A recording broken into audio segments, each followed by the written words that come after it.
हाय मित्रों, आप सभी को नमस्कार। एक्सिस आईएएस में आप सभी का स्वागत है।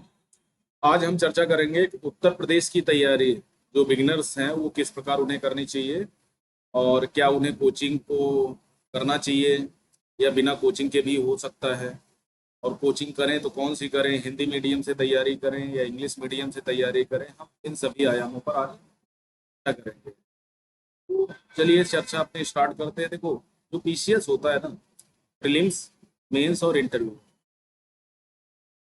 पहला चरण है प्रीलिम्स, यानी जब फॉर्म आएगा और जून के महीने में, मई जून के आसपास आपका प्रीलिम्स हो जाता है। प्रीलिम्स में आपके दो पेपर होते हैं, एक जीएस फर्स्ट और होता है सेकंड, जीएस सेकंड।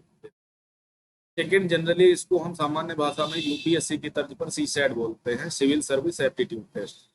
इसमें आपकी मैथ होती है, रीजनिंग होती है, सामान्य हिंदी होती है, इंग्लिश होती है और कम्युनिकेशन स्किल्स होती है, प्रॉब्लम सॉल्विंग, डिसीजन मेकिंग, ये सारी चीजें होती हैं। तो जनरली अगर रीजनिंग और हिंदी के टॉपिक को छोड़ दें और जिसकी इंग्लिश अच्छी है उन टॉपिक को छोड़ दें तो पेपर थोड़ा टफ होता है। और काफ़ी सारे हिंदी माध्यम के जो पीसीएस की तैयारी करते हैं उनका कहना है कि सीसैट में उनकी बहुत अच्छी अप्रोच नहीं होती है। तो वो अप्रोच कैसे करें, हम इसकी भी बात करेंगे। दूसरा, जो हमारा जीएस का फर्स्ट पेपर होता है, जो मेरिट का बेस होता है, इसी के आधार पर मेरिट बनाई जाती है। सीसेट पेपर तो क्वालिफाइंग है। तो जो जीएस फर्स्ट पेपर होता है उसमें आती है आपका इतिहास,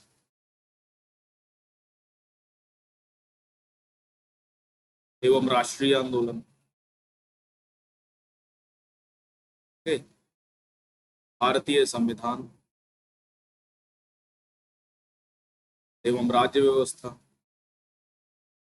उसके बाद भारत एवं विश्व का भूगोल,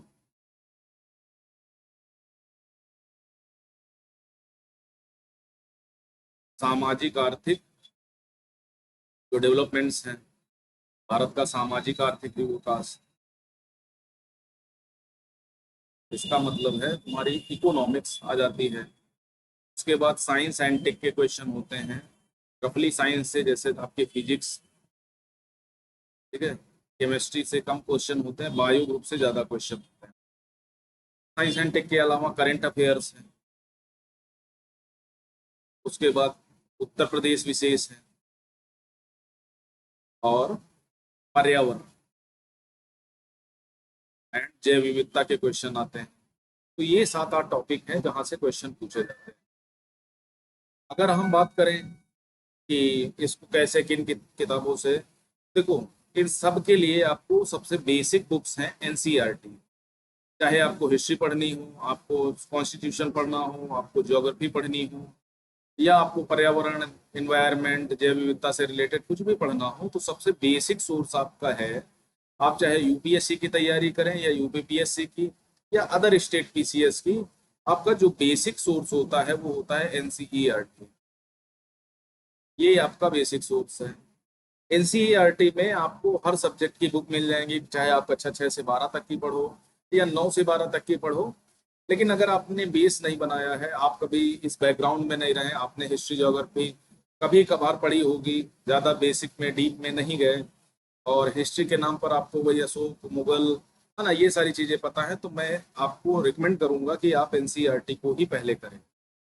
आपको संविधान के बारे में कुछ आइडिया नहीं तो मैं रिकमेंड करूंगा कि आप कक्षा 11 और 12 की एनसीईआरटी, इसके अलावा 6, 7, 8, 9 और 10 की एनसीईआरटी, ये आपको जरूर करनी चाहिए। अगर आप ज्योग्राफी की तैयारी करें तो मैं ये कहूँगा कि आप कक्षा 11 और 12 की ज्योग्राफी अगर अच्छे से तैयार कर लेते हैं तो आपका प्री और मेंस दोनों उसी से हो जाएगा। इवन आप आईएएस की भी तैयारी कर रहे हैं तो भी वहाँ आपको कोई दिक्कत नहीं आएगी। आप चाहे जितना जीरो से तैयारी करें, होम मेकर्स हैं, घर में रहते हैं, आपके पास इतना पैसा नहीं है कि आप बाहर रह पढ़ने जा सकें, कोचिंग अफोर्ड नहीं कर सकते, तो आज की डेट में यूट्यूब, अन अकेडमी, ये बहुत सारे ऐसे चैनल हैं जहाँ पर आपको बहुत सारा मटेरियल मिल जाएगा। चाहे आप सोशल जस्टिस की तैयारी करना चाहें, आईआर की तैयारी करना चाहें, है ना, तो इसमें बहुत सारे ऐसे फ्री लेक्चर हैं और अगर 4-6 चैनलों से आप तैयारी करेंगे तो आपकी एक भी क्लास मिस नहीं होगी। आपकी धीरे धीरे वो सारी चीज़ें कवर हो जाएंगी और आपकी तैयारी पे बेहतर मदद करेंगी। तो उसका फ़ायदा उठाओ। अगर आप घर पे रह के तैयारी, उसके लिए आपको क्या करना है, नेट चाहिए ना, हाई स्पीड नेट चाहिए, कम से कम 4G तो हो ही। ये आपकी ज़रूरतें हैं। दूसरा, आपको जो प्राथमिक स्तर पर बुक खरीदनी है वो NCERT ही खरीदनी है। आपने चाहे पहले पढ़ रखी हो या आपने कभी ना पढ़ी हो, फिर भी आपको शुरुआत NCERT से करनी है। कई सारे लोग होते हैं जो PCS IAS बार बार देते रहते हैं, प्री पास नहीं हो पाता। उनका सबसे बेसिक जो प्रॉब्लम्स है ना, वो है कि उनका बेसिक ठीक से कवर नहीं है। और जब बेसिक ठीक से कवर नहीं है तो उनकी मास्टर बुक क्या होती है, वो पढ़ तो लेते हैं, उनको प्राइमरी स्तर पर लगता है कि नहीं यार ये तो तैयार हो गया, इसमें क्या है। और जब वो तैयारी कर रहे होते हैं ना तो सब कुछ लगता है कि नहीं अब तो आता ही है, लेकिन जब पेपर फंसता है, पेपर में क्वेश्चन नहीं निकलते, तो तैयारी धरी की धरी रह जाती है। आप चाहे 4 घंटे मेहनत कर रहे हो या 8 घंटे। तो प्रीलिम्स की तैयारी एक अलग स्ट्रेटजी को माननी पड़ेगी। अब ऐसा नहीं है कि मेंस की तैयारी के साथ आपको प्रीलिम्स की तैयारी हो जाए। प्रीलिम्स के लिए, खासकर PCS प्रीलिम्स के लिए, आपको क्या करना पड़ेगा, आपको करना पड़ेगा थोड़ा फैक्ट बेस्ड जाना पड़ेगा।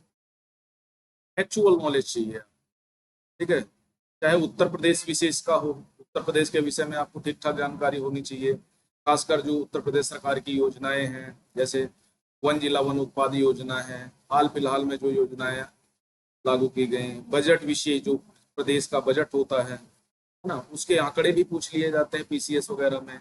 संविधान का बेसिक जो स्ट्रक्चर है, तो ये सारी चीजें आपको कहाँ मिलेंगी, ये सबसे बढ़िया सारी चीजें मिलेंगी आपको NCERT में। और करंट के लिए आप कोई मैगजीन फॉलो कर सकते हैं या कोई चैनल फॉलो कर सकते हैं जो यूपी विशेष। आपको बहुत बर्डन नहीं बनाना है, ये इतना बर्डन बना लिया कि प्रीलिम के लिहाज से वो ज्यादा हो गया है ना। और दूसरे स्तर पर आपको रेफरेंस की बुक के तौर पर आप मास्टर बुक ले सकते हैं। जैसे आप संविधान के लिए लक्ष्मीकांत को ले सकते हैं, NCERT आपने कर ली, अब संविधान के लिए लक्ष्मीकांत की पुस्तक ले सकते हैं। या प्रयाग पब्लिकेशन की काफी सारी पुस्तकें आती हैं, वो आप खरीद सकते हैं। स्पेक्ट्रम आप ले सकते हैं, ठीक है, स्पेक्ट्रम से भी आपका काम हो जाएगा। और कई सारी चीजें हैं जो वार्षिक विशेषांक आते हैं, वो करंट के लिए आप ले सकते हैं, उसमें भी कई सारी चीजें आज मिल जाएंगी आपको। तो ये सारी चीजें आप प्रीलिम्स के लिहाज से आपको काफी सारी मदद करेंगी। अब दूसरी बात आती है कि क्या मेंस के साथ प्रीलिम्स की तैयारी संभव है।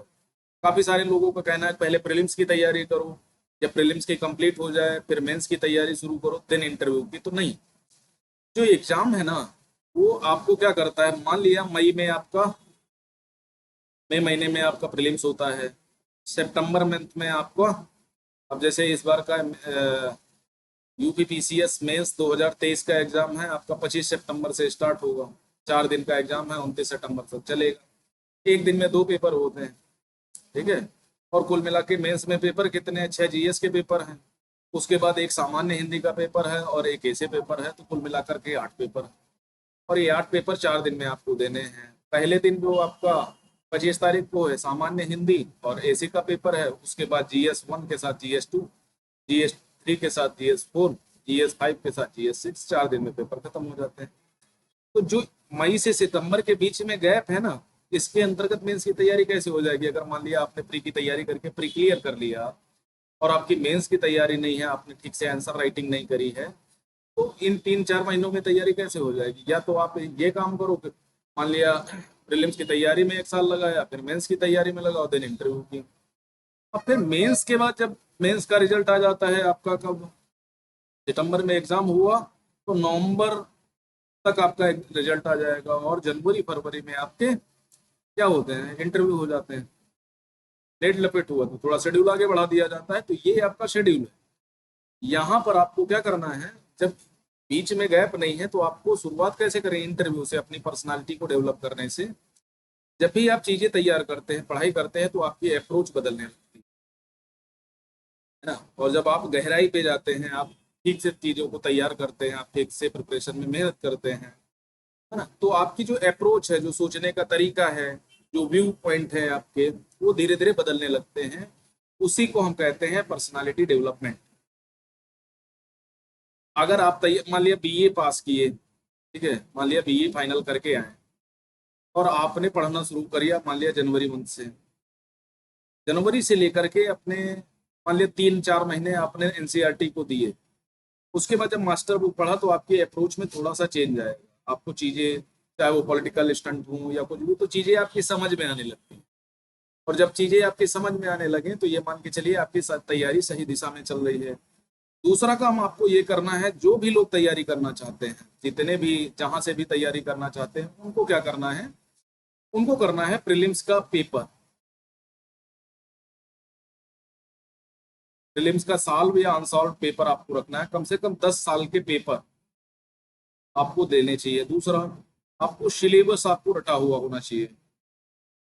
ये दो, यानी एक प्रिकॉशन के तौर पर आप ले सकते हैं कि आपको तैयारी तभी करनी है जब ये दो चीजें आप कर लिए। और प्रीलिम्स का पेपर इसलिए आपके पास रखा होना चाहिए कि जहां से क्वेश्चन जो पूछे जा रहे हैं, वो आपको कम से कम इतना अनुमान तो हो कि नहीं, यहाँ से इन टॉपिक से क्वेश्चन पूछे जाते हैं, इन टॉपिक पे हमें ज्यादा जोर देना है, इन टॉपिक से कभी क्वेश्चन नहीं पूछे गए, इन टॉपिक्स पे हमें कम जोर देना। बात समझ में आ गई? तो वो सारी चीजें आपको करनी ही करनी है। प्रीलिम्स के आपको पेपर को लेना है। दूसरा, सिलेबस को आपको समझना है। सिलेबस में मैं वही बता चुका हूँ, हिस्ट्री, ज्योग्राफी, पॉलिटी, इकोनॉमिक्स, है ना, एनवायरमेंट, साइंस एंड टेक, तो ये सारी चीजें आप किया जाएंगी। उसी में जब आप एनसीईआरटी करोगे तो आपका जो मोटा मोटा है ना, सोशल जस्टिस, समाज, एसी की प्रिपरेशन, मेंस आंसर राइटिंग, है ना, ये सारी चीजें आपको मिलने लगेंगी। इनके लिए आपको कहीं भी दौड़ के भागना नहीं। बात समझ में आ गई?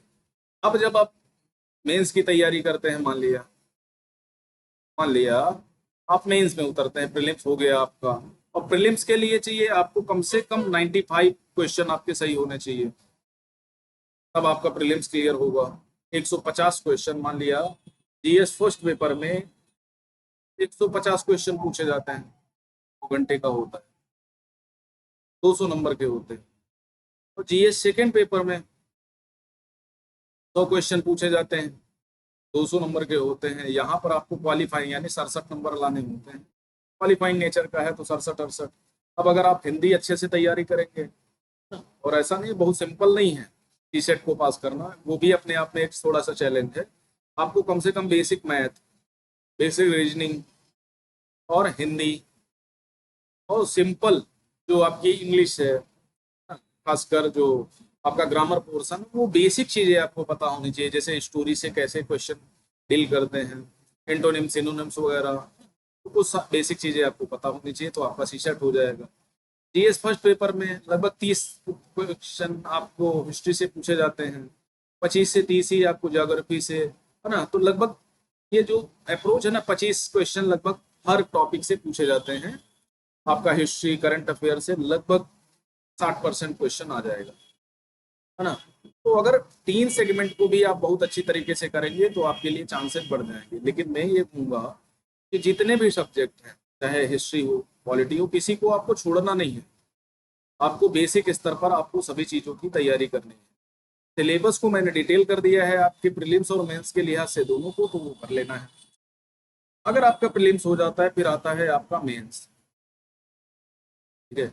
मेंस में भी आपको वही अप्रोच लगानी है, मेंस का सिलेबस अलग कर लेना है, ठीक है। सिलेबस के बाद आपको जो मेंस के पेपर हैं, कम से कम 5 ईयर के पेपर आपको लेने हैं।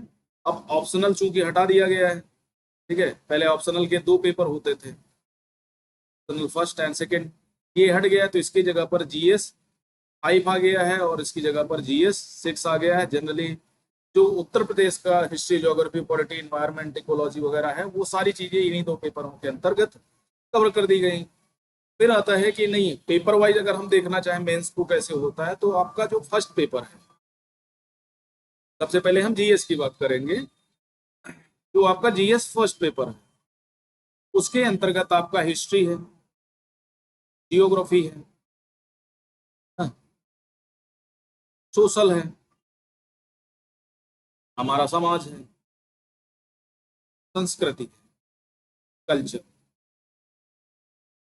ये 4 सेगमेंट हैं आपके इसके अंतर्गत, फर्स्ट पेपर के अंतर्गत, और 200 नंबर का पेपर होता है। ये याद रखना। कितने नंबर का होता है? 200 नंबर का पेपर होता है। ये आपको पता होना चाहिए। जीएस के चारों पेपर, 6 पेपर तो 200 नंबर के होते हैं। उसके बाद फिर आता है आपका जीएस सेकेंड पेपर। अब सेकेंड पेपर के अंतर्गत तुम्हारा पूछा जाएगा हमारा संविधान, राज्य व्यवस्था, जो एडमिनिस्ट्रेशन है, सोशल जस्टिस है, आईआर से रिलेटेड सारी चीजें हैं, है ना। और ये सारी चीजें आपकी पूछी जाएंगी, है ना। एडमिनिस्ट्रेटिव के अंतर्गत प्रशासन में सुधार, प्रशासनिक जो क्रियाविधि है, शासन कैसे काम करता है ना। सांसद शासन में पारदर्शिता लाना है तो वो कैसे काम करेगी, ये सारी चीजें इसके अंतर्गत आती हैं। ये भी आपका 200 नंबर का होता है। फिर थर्ड पेपर आता है आपका GS third paper. Third paper के अंतर्गत आपका आता है इकोनॉमी। इकोनॉमी के आंसर डिजास्टर मैनेजमेंट फिर आ जाता है।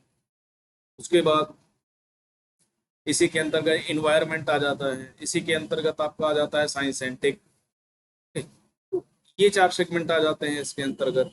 भाई सामाजिक आर्थिक जो आपका विकास है भारतीय, वो आ जाता है। कुछ विश्व के विचारक को लेके आ जाता है। तो यहाँ पर सीधे फैक्चुअल क्वेश्चन पूछे जाते हैं, तो यहाँ पर डाटा की भी डिमांड की जाती है।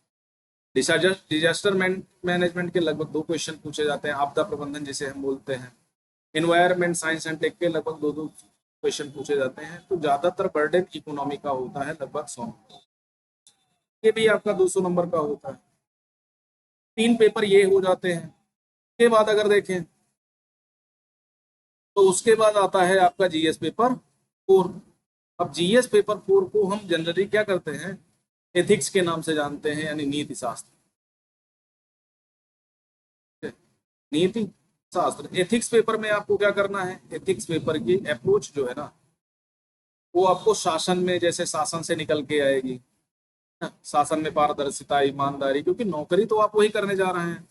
तो आपको इमोशनल इंटेलिजेंस, इसका सिलेबस को आपको अच्छे से पता होना चाहिए। नीति शास्त्र के अंतर्गत ईमानदारी, पारदर्शिता, शासन में ईमानदारी, है ना, और भावात्मक बुद्धिमत्ता, केस स्टडी से रिलेटेड क्वेश्चन, ये सारी चीजें पूछी जाती हैं, है ना। इसके प्रिपरेशन करने का सबसे बड़ी आसान और सबसे बढ़िया तरीका क्या है, एक डीके बालाजी की पुस्तक आती है, डीके बालाजी की। वो काफी अच्छी पुस्तक है, इसी से आप तैयारी कर सकते हैं। आपका बेसिक काफी सारा इम्प्रूवमेंट हो जाएगा और स्ट्रांग हो जाएगा। और यहाँ पर पढ़ने की बहुत ज्यादा आवश्यकता नहीं होती, ना ही लैंग्वेज का इशू हो जाए। तो यहाँ पर जनरली वो मुद्दे आते हैं जहाँ पर फैक्ट बेस्ड डिमांड कम होती है। 3 4 5 क्वेश्चन ऐसे आते हैं जहाँ पर आपको कोई कथन दे दिया कि गांधी जी की जो अहिंसा थी, उनका मानना था कि अहिंसक हम तभी रह सकते हैं जब हमारे पास प्रॉपर पावर हो। यानी अगर हमारे पास पावर है तभी हम शांति की बात कर सकते हैं, अन्यथा शांति की बात करना बेईमानी। तो इस तरह के कोटेशन दे दिए गए, मान लिया किसी राजनीतिक के, है ना, किसी फिलोसफर के, या किसी साइंटिस्ट के, अब्दुल कलाम जैसे लोगों के, या किसी राजनेता के, तो एक कोटेशन दे दिया गया, उसी को आपको डिटेल करना है ना। जो हमारे मूल्य हैं जिसके माध्यम से हम जीते हैं, ईमानदारी है, पारदर्शिता है, सत्यनिष्ठा है, ट्रांसपेरेंसी है, उसके अलावा अहिंसा है, सदा सत्य बोलना है, ये सारे मूल्यों से रिलेटेड क्वेश्चन आते हैं। मूल्य आपकी जो ईक्यू होती है, इमोशनल क्वालिटीज, या इमोशनल इंटेलिजेंस जिसको बोलते हैं, भावात्मक बुद्धिमत्ता जिसको बोलते हैं, है ना, वो वहां पर मूल्य कैसे अपना रोल अदा करते हैं, जो मूल्य सिखाए जाते हैं वो कैसे कैसे सिखाए जाते हैं, किस प्रकार उस पर काम होता है। तो वो सारी चीजें आपको जीएस 4 के अंतर्गत आ जाएंगी। और काफी इजी है थोड़ा इस पे नंबर गेन करना। बात समझ में आ गई। उसके बाद आते हैं तुम्हारे 2 नए पेपर, जिनके अभी हाल फिलहाल में पहली बार, यानी 28 तारीख को एग्जाम, सॉरी 29 को आपको ये जीएस पेपर 5 और जीएस पेपर 6 जो पहली बार इंट्रोड्यूस किया है, इसके एग्जाम होंगे। जीएस पेपर 5 के अंतर्गत उत्तर प्रदेश का इतिहास, उत्तर प्रदेश का भूगोल, उत्तर प्रदेश का सामाजिक आर्थिक वातावरण, ये सारी चीजें आ जाएंगी, है ना। इसको प्रॉपर मैंने मेंस के सिलेबस को डिटेल कर दिया है, आप प्लेलिस्ट में जाकर के देख सकते हैं। जीएस पेपर 6 में भी वही है, आपका वो क्या बोलते हैं, दर्शन है ना, केस स्टडी से, शासन प्रशासन से संबंधित मुद्दे हैं, ये 6 के अंतर्गत आते हैं। तो कुल मिलाकर के जीएस का जो तुम्हारा बर्डन है, जीएस के चारों पेपर 1 से लेकर के जीएस 6 तक, वो टोटल है कितना, 1200 नंबर। ठीक है, ईच पेपर 200 नंबर का होता है। जीएस फर्स्ट पेपर 200 नंबर का है, GS paper second, third, four, five, six, ये सब 200 नंबर के होते हैं। तो 6 पेपर कुल मिलाकर के 1200 अंकों का हो गया। उसके बाद ए से आता है, आपको 2 ऐसे 3 ऐसे करने होते हैं, 3 सेगमेंट में दिए जाते हैं, 150 नंबर के होते हैं, ईच ऐसे 50 नंबर का। उसके बाद सामान्य हिंदी का आता है, एक पेपर सामान्य हिंदी का होता है, वो भी 150 नंबर का होता है। तो कुल मिलाकर के आपके कितने हो गए, 1500 नंबर का आपका मेंस होता है। बात समझ में आ गई? तो जो प्रीलिम्स है वो एक विंडो है, वो पास कर लेंगे तो आपको मेंस देने का मौका मिलेगा, जो लेकिन फाइनल मेरिट बनेगी वो मेंस के नंबरों से और इंटरव्यू के नंबरों से मिलेगी। अब आपका मेंस हो गया 1500 नंबर का। 1500 कैसे भाई, 6 पेपर जो है वो 1200 नंबर, प्लस 2 पेपर जो तुम्हारा सामान्य हिंदी ऐसे का है वो 300 नंबर, 150 के, तो कुल मिलाकर के 1500।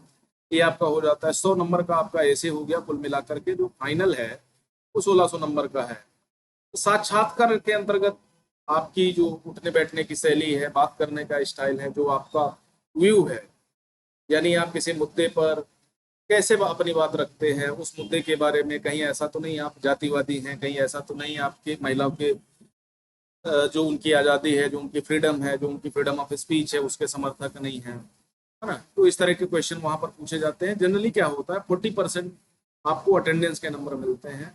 और अगर आप थोड़ा भी ठीक ठाक जाते हैं, फैक्चुअल क्वेश्चन ज़्यादा पूछे जाते हैं और आपका बेसिक क्लियर है, तो ये मान के चलिए 60 से 70 नंबर आप बड़ी आसानी से गेन कर सकते हैं।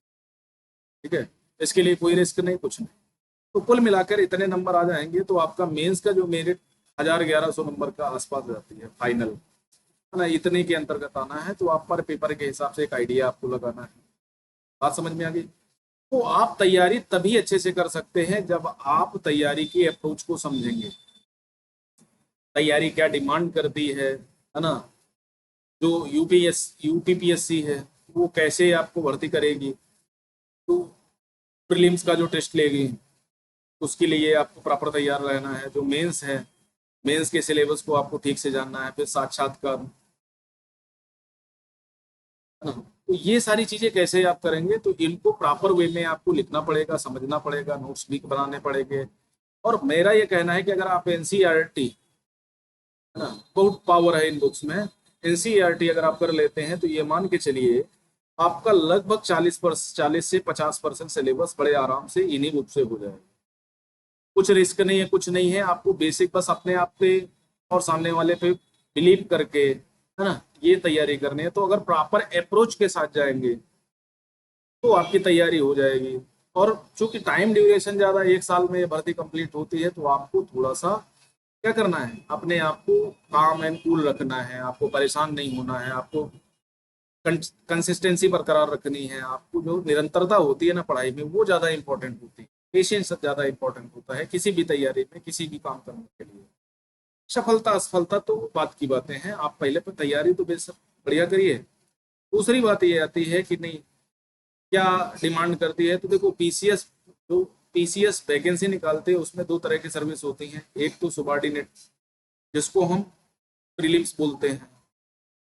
दूसरी होती है स्पेशल ग्रुप की। स्पेशल ग्रुप में उनके कोई किसी में पीजी डिमांड कर दिया जाता है, किसी प्रॉपर सब्जेक्ट्स के लिए होती हैं, तो वो 17-18 प्रकार की वैकेंसी आती है। आईएएस में अभी सबको 1 साल लेके चल रहे हैं, लेकिन पीसीएस में अलग अलग किया है, तो इसमें कुछ पोस्टेड होती हैं। तो आपको प्रीलिम्स की तैयारी करनी है। ठीक है, और आपको जब फॉर्म डालना है तो बहुत का नहीं डालना है। अगर आपके पास एक्स्ट्रा क्वालिफिकेशन नहीं है, सिंपल ग्रेजुएशन है या उसके समकक्ष योग्यता है, तो आपको प्रीलिम्स का पेपर डालना है। बात समझ में आ गई? तो आप आराम से वो कर सकते हैं। 21 साल आपकी एज स्टार्ट होगी और 40 साल पे खत्म होगी, तो एज भी बहुत ज़्यादा है। आप तैयारी अच्छे से करेंगे तो आप 2-4 साल में सिलेक्ट हो जाएंगे। एसडीएम, टीएसपी, नायब तहसीलदार, तहसीलदार, इस तरह की पोस्टें जाती हैं जो काफ़ी अच्छी पे स्केल में अच्छी खूबसूरत हैं। और इसकी तैयारी करने के बाद आप बर्बाद नहीं होते हैं। आपकी नॉलेज स्ट्रेंथ इतनी ज़्यादा होती है कि आप किसी कोचिंग वगैरह में, संस्थान में अपना काम कर सकते हैं। तो मेरा यही कहना है कि जब भी आप तैयारी करें तो प्रॉपर वे में करें। आपके पास सिलेबस होना चाहिए, आपके लास्ट ईयर के क्वेश्चन होने चाहिए। और आज की डेट में मटेरियल इतनी जल्दी अवेलेबल है, आप हमारे टेलीग्राम चैनल पे जा सकते हैं, है ना, यूट्यूब चैनल पे आप हमारे जा सकते हैं, देख सकते हैं सारी चीज़ों को, चैनल को सब्सक्राइब कर सकते हैं। जिसके माध्यम से आपको दैनिक अपडेट वगैरह मिलती रहेगी। एनसीईआरटी की श्रृंखला हमने शुरू करी है ना, तो वो सारी चीज़ें देख करके आप उनको समझ सकते हैं। तो आज के लिए इतना ही। कैसा लगा ये वीडियो आप ज़रूर बताइएगा हमें कमेंट के माध्यम से, और नए हैं तो चैनल को सब्सक्राइब करें, वीडियो को लाइक करें। ठीक है, तो आज के लिए इतना ही। Thank you very much.